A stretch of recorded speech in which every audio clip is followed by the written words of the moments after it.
Salut et bienvenue pour ce top retour spécial Tipeee qui ce coup-ci n'a pas été demandé par le demandeur du Destiny VHS.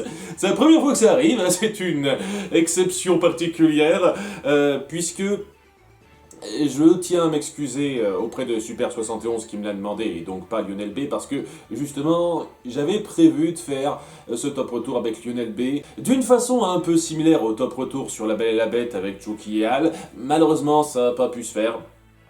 Et c'est pas grave, hein, je ne lui en veux pas, c'est normal de ne pas avoir le temps, d'avoir d'autres priorités et d'avoir la vie qui vous tombe dessus sur plusieurs étapes. Donc voilà, c'est pour dire, malheureusement ça n'a pas pu se faire, à cause de ça ça a été retardé, je m'excuse auprès du Super 71 d'avoir fait tarder la chose, mais je vais quand même faire le top retour tout seul. C'est pas grave, hein, je vais me débrouiller. Et pour reparler rapidement de Robo, ça reste un film que j'ai vu pas mal de fois lorsque j'étais ado.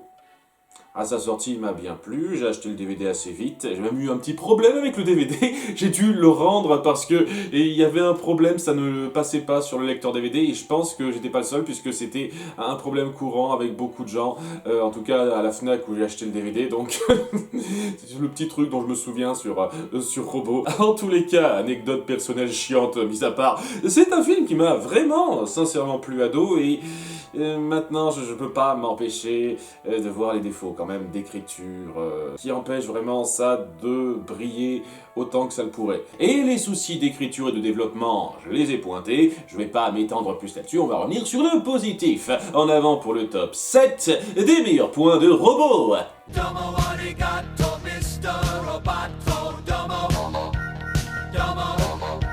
Numéro 7, la relation père-fils. Je ne trouve pas qu'il y ait une seule relation en dehors de celle-là qui soit particulièrement impactante. Je veux dire, une bonne partie passe acceptablement. Mais les amitiés qui se nouent, la relation amoureuse entre guillemets, la relation mentor-jeune padawan, tout ça, ça va trop vite et ça n'a pas beaucoup d'impact. Cela dit, il y a une relation en particulier qui a un impact, c'est celle entre Rodney et son père.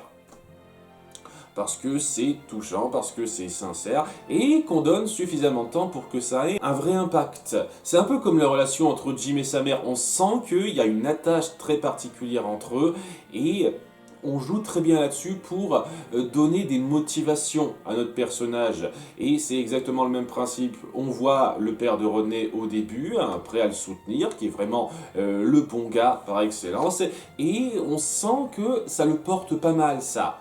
L'image de son père et toute l'estime qu'il a pour lui. Au fil du film, lorsqu'il se sent mal, la première personne qu'il craint de décevoir, c'est son père. Il y a quelque chose de sincèrement touchant là-dedans, et l'idée de terminer le film en donnant un petit moment de gloire à ce père-là, eh ben c'est une très bonne idée. Très bien pensé de faire ça, et ça montre que c'était quelque chose d'important, qui vraiment véhiculait les ambitions de notre héros grandement. Et oui, la relation la mieux travaillée de ce film facilement. Numéro 6, des personnages centraux corrects, pour la plupart. Il y en a 2-3, j'ai un peu de mal, hein, comme Miss Grossefesse, c'est un gros gag ambulant, c'est tout ce que c'est ce personnage. Donc oui, les personnages centraux, donc Rodney, les amis qui se fait en chemin, sa relation amoureuse, le méchant qui croise, tout ça, ces personnages-là, ils sont faits plus qu'acceptablement. Ils sont pas désagréables, oui, même Fender, je le trouve pas désagréable, un peu trop excessif sur les bords à certains moments, mais globalement, l'humour qu'il a passe et c'est un personnage de soutien tout à fait acceptable. Tous ces personnages sont réussis, sans être ultra impactants, sans être ultra mémorables, mais ils sont réussis et j'ai pas grand chose de plus à développer. C'est un peu ça le problème lorsqu'on tombe dans cette catégorie-là, lorsqu'on dit ouais, les personnages ça va. Vous faites suffisamment bien leurs ambitions, leurs passifs, leur petite background pour que on soit un tout petit peu pris dedans, sans non plus les rendre ultra marquants, c'est ça le truc. Mais c'est déjà bien, il y a beaucoup de films qui n'ont pas cette qualité de réussir acceptablement leur personnage et Je vais clairement pas leur tenir rigueur de ça, c'est un bon point, c'est sûr. Même s'il y en a un qui se démarque un petit peu, numéro 5, la méchante, en particulier son doublage. C'est une antagoniste comique menaçante, parfaitement réussie. Elle a un ton de rombière très bien rendu par Roger Carrel. Voilà, on parle pas beaucoup de ce rôle-là de sa part, parce que dira-t-on que c'est pas le plus flatteur dans l'idée, même si honnêtement, il a fait largement moins flatteur que ça. Aussi, c'est un film pas ultra connu quand on compare à d'autres, mais je trouve qu'il campe parfaitement la mentalité du personnage. La rombière très cynique qui n'hésite pas à cracher sur les autres, et elle le rend très bien. Enfin, il le rend très bien. Le personnage, le méchant le rend très bien, et son doubleur le rend très bien.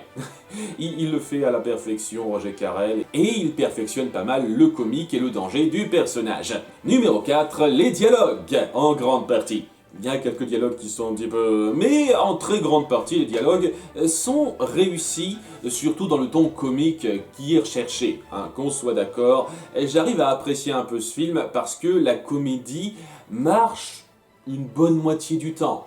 Ce qui est pas rien quand on compare à d'autres films, une fois de plus. Hein. La comédie fait mouche en partie dans ces dialogues qui savent être vifs, tac au tac, une bonne partie du temps, et qui sont bien appuyés par le doublage, qui n'est pas le meilleur qui soit, j'en ai parlé dans la critique, mais le doublage, en grande majorité, il se débrouille très bien, et lorsque on doit amener ces petits moments de discussion un peu cyniques, un peu comiques, un peu vifs, et ben on le rend très bien, ce qui fait que la comédie du texte est majoritairement réussie.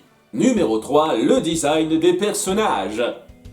Je me suis un peu étendu là-dessus, je vais pas avoir beaucoup de choses à développer, si ce n'est que c'est ultra diversifié. Il y a beaucoup de créativité dans les modèles de robots concrets, et c'est rafraîchissant de voir ça. C'est rafraîchissant de voir une telle diversité. Et j'avoue que l'idée de faire en sorte que le scénario joue sur le fait que tout le monde doive se ressembler à un moment donné, ça va un peu en contraste avec toute la richesse du design concret, ce qui est plutôt bien pensé.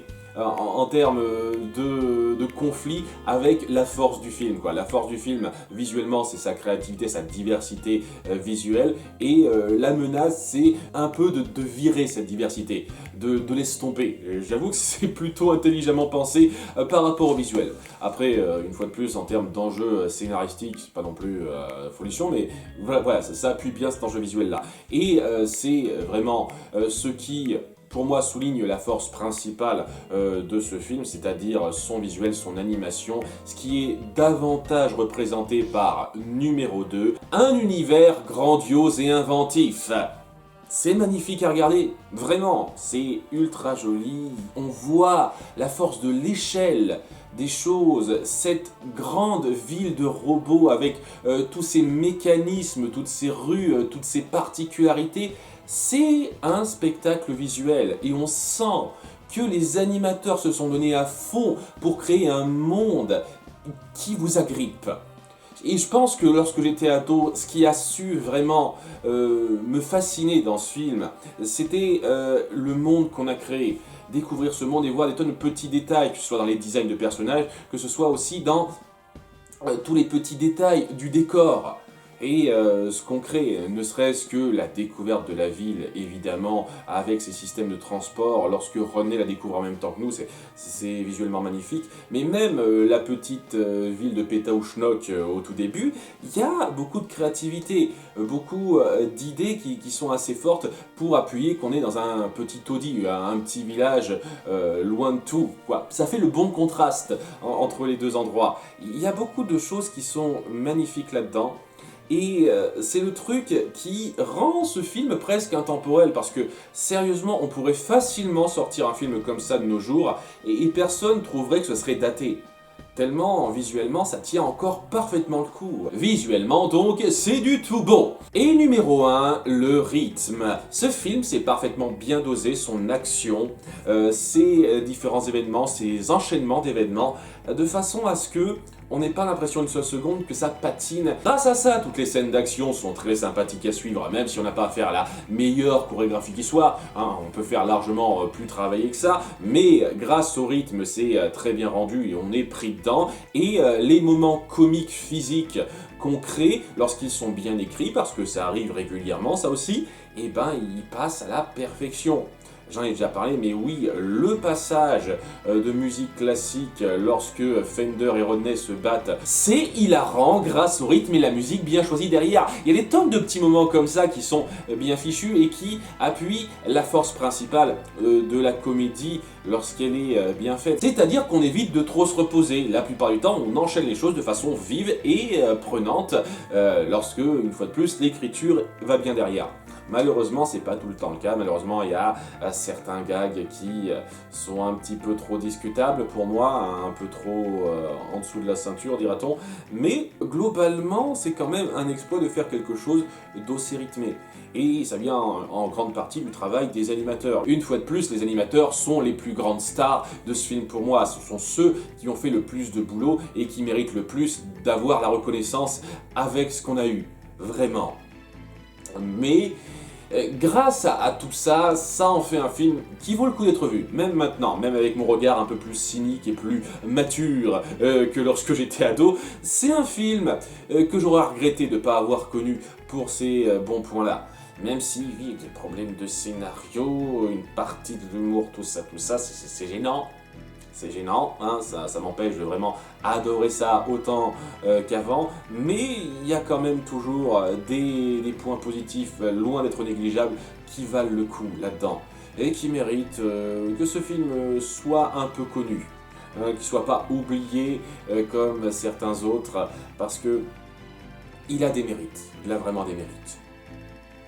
Bien, j'espère que cette liste vous aura plu, surtout à toi, Super71, et j'espère que Lionel Bay, tu passeras par là, et qu'on arrivera à se faire un crossover sans que tu aies à payer quelque chose, un de ces quatre, oui, parce que je me sens un petit peu mal maintenant. Je vous remercie d'avoir suivi, à très bientôt, bye.